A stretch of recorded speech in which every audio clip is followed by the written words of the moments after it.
Saudara Luhut Binsar Panjaitan itu ada 5 juta hektar lahan sawit yang ilegal, menghabiskan uang rakyat, menggunduli hutan lindung, yang akhirnya hari ini saudara-saudara kita yang ada di Sumatera menjadi korban dari kerakusan oligarki sawit, oligarki tambang, oligarki hutan yang menjarah harta rakyat. Kakak ditanya KP, ini jahat atau jahat? Tapi Joko Widodo ratusan triliun, bahkan ribuan triliun telah disia-siakan oleh orang yang sombong.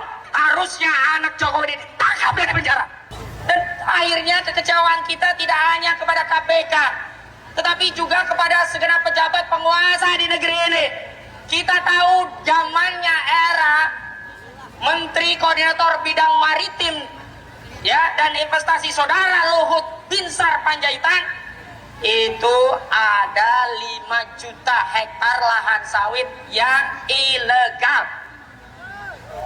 Lalu sampai sekarang kemana temuan ini? Apakah kemudian terjadi persekongkolan jahat antara oligarki sawit dengan para penguasa jahat yang akhirnya itu diselesaikan di balik meja dan kemudian menipu rakyat, menghabiskan uang rakyat, menggunduli hutan lindung, yang akhirnya hari ini saudara-saudara kita yang ada di Sumatera menjadi korban dari kerakusan oligarki sawit, oligarki tambang, oligarki hutan yang menjarah harta rakyat, dan itu dilindungi oleh para penguasa.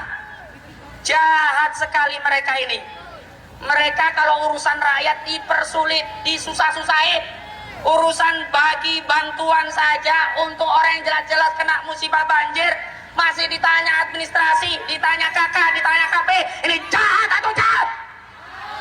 Ini korupsi atau korupsi? Dan bahkan ada korupsi yang kalau meminjam istilah Jawa itu cetho welo-welo, jelas, kontras, gamblang. Apa itu? Korupsi IKN. Karena sepanjang periode saudara Joko Widodo, banyak-banyak proyek yang menggunakan anggaran negara tapi nirfungsi, tidak memberikan manfaat bagi tujuan diadakannya proyek.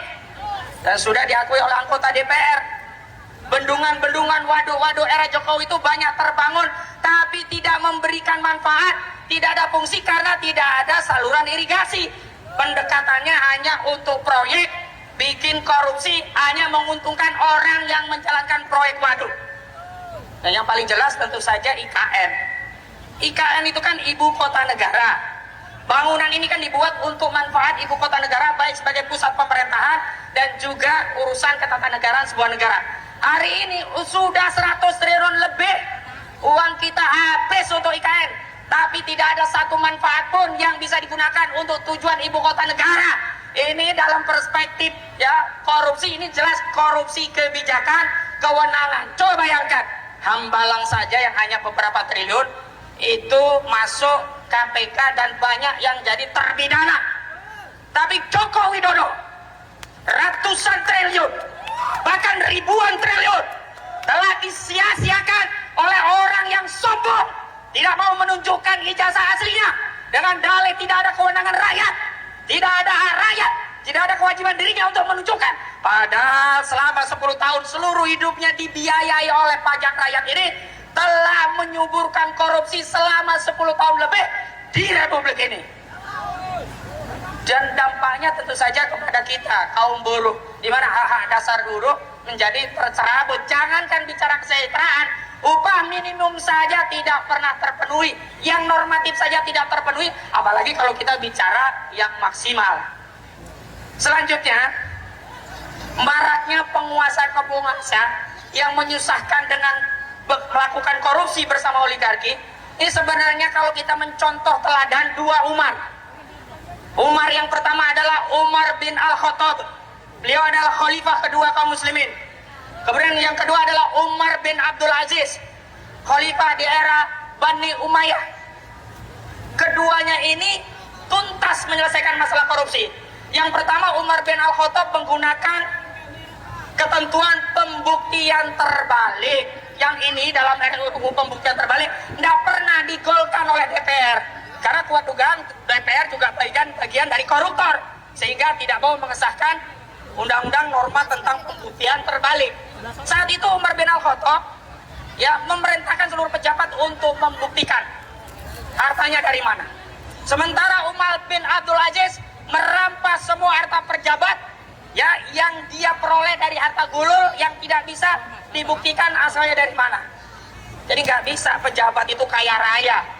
Hari ini kalau Kaisang anak Jokowi, Bobi anak Jokowi, juga Wapres anak Jokowi bisa kaya raya tapi dia tidak bisa membuktikan hartanya dari mana, maka sejatinya dia korupsi. Harusnya anak Jokowi ditangkap dari penjara. Itu tegas. Tapi hari ini kita malah dipersulit. Urusan birokrasi kalau bisa dipersulit, kenapa dipermudah?